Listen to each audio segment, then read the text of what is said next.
Ya, pemirsa, Kamar Dagang dan Industri Kadin Indonesia mendukung upaya Kapolri dalam pembentukan Direktorat Cyber di 8 Polda di Indonesia.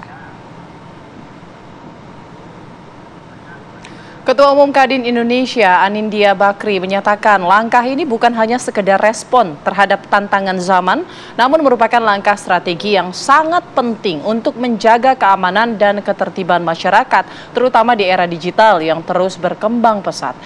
Tidak hanya itu, direktorat ini juga akan meningkatkan kolaborasi antara Polri dan sektor bisnis dalam mengamankan sektor usaha yang nantinya membawa dampak terhadap pertumbuhan ekonomi.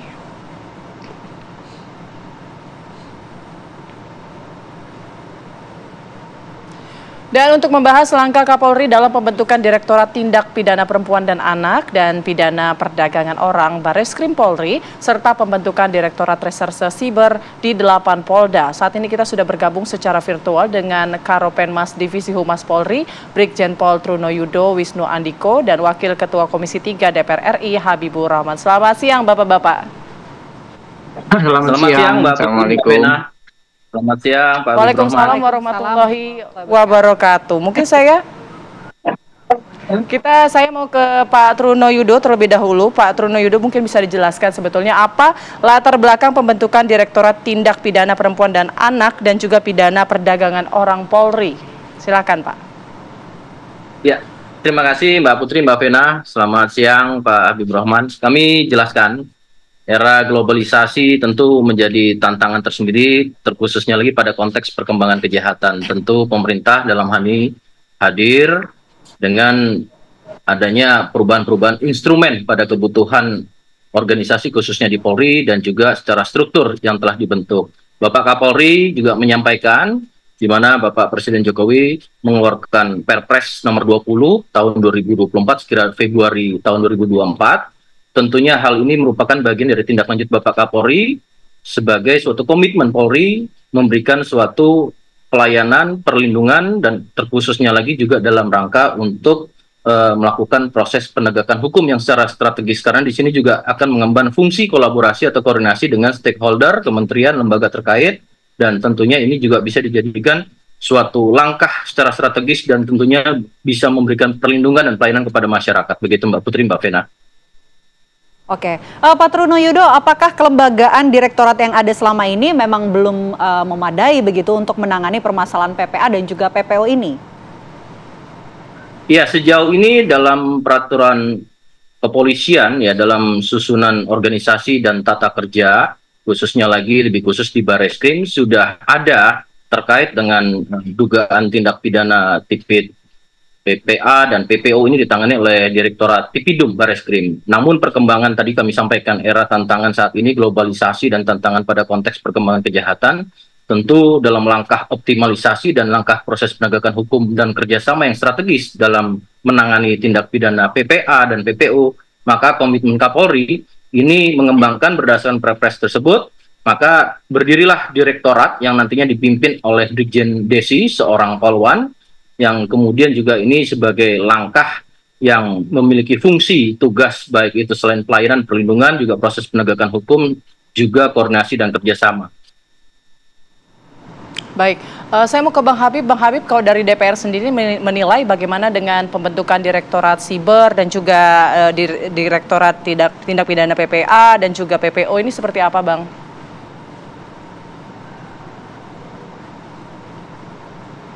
Direktorat baru ini, dua direktorat baru, yang satu soal PPA dan TPPO, yang kedua soal siber. Keduanya ini merupakan tindak lanjut dari berkali-kali kami melakukan rapat kerja dengan Polri ya selama 5 tahun terakhir ya. Kami memberikan masukan yang dimana masukan itu kami dapat dari masyarakat soal meningkatnya dengan serius, dengan signifikan tindak pidana terhadap perempuan dan anak, dan juga di bidang cyber, apalagi tindak pidana perdagangan orang. Banyak sekali kasus-kasus besar ya terjadi dalam beberapa tahun terakhir yang sangat memerlukan atensi khusus ya dari penegak hukum kita, terutama Polri sebagai garda terdepan penegakan hukum ya. Jadi kami bersyukur prosesnya bisa selesai ya tepat beberapa hari sebelum DPR periode yang baru dan beberapa minggu saja sebelum pelantikan pemerintahan yang baru. Artinya nanti kalau kita di era pemerintahan yang akan datang, baik DPR maupun eksekutif ya, sudah dilengkapi ya penegakan hukum di bidang perempuan dan anak dan TPPO serta di cyber. Ini benar-benar tindakan konkret yang mengakomodir masukan dari masyarakat. Kami sangat mengapresiasinya. Oke, sangat diapresiasi dan tindakan yang mengakomodir pengaduan-pengaduan masyarakat. Tapi Bang Habib, kalau dari Komisi 3 DPR RI, ini pengaduan yang diterima ini dari masyarakat seperti apa? Apa saja kurang lebih pengaduan yang diajukan oleh masyarakat ini dan seberapa banyak, Bang Habib? Banyak ya, kami hampir setiap bulan ada pengaduan di mana masyarakat memohon dilakukannya rapat dengar pendapat umum ya. Perkara-perkara terutama kekerasan terhadap perempuan dan anak. Ini kan seperti gunung es. Kasus-kasus yang baru kita lihat itu sebenarnya puncaknya saja, tetapi semakin membesar di bawah. Nah ini kalau kita bicara kasus per kasus tentu capek, gitu kan ya. Karena ini perlulah penanganan yang sistematis. Begitu juga di bidang perdagangan orang. Perdagangan orang ini hal-hal yang mungkin 3 atau 4 tahun yang lalu belum marak terjadi, sekarang sangat marak. Misalnya kasus-kasus TPPO dari Indonesia, ya, lalu bermasalah di negara-negara tetangga seperti Kamboja, Vietnam, ya. Ke Malaysia sudah banyak ya. Kasus-kasus itu tiap hari kian banyak yang masuk kepada kami ya, minta direspon. Terakhir yang di Vietnam tersebut ada orang sekelompok WNI yang katanya disekap, lalu kami koordinasikan, alhamdulillah seperti sudah ditindaklanjuti.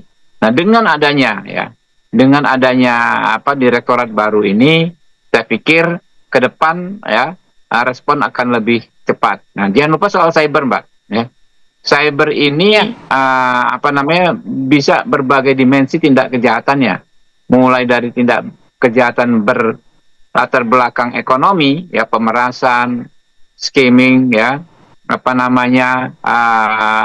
pembobolan rekening ya, sampai dengan tindak pidana berlatar belakang politik bahkan terorisme ya. Karena itu perlu memang unit-unit cyber kalau bisa di seluruh Polda ya. Selama ini sulit, kadang-kadang kita mau lapor ya, masyarakat mau lapor, ternyata perangkatnya belum ada di Polda setempat. Nah ini yang memang sekarang alhamdulillah ya akan bisa semakin baik tertangani dengan ada direktorat khusus ini. Baik, ini menarik seperti yang disampaikan oleh Bang Habibur Rahman bahwa pembentukan Direktorat Cyber ini juga nanti akan kita bahas usai jeda apa sebetulnya alasan strategis pembentukan dari Dit Cyber ini di 8 Polda jajaran. Kami akan kembali sesaat lagi usai jeda berikut.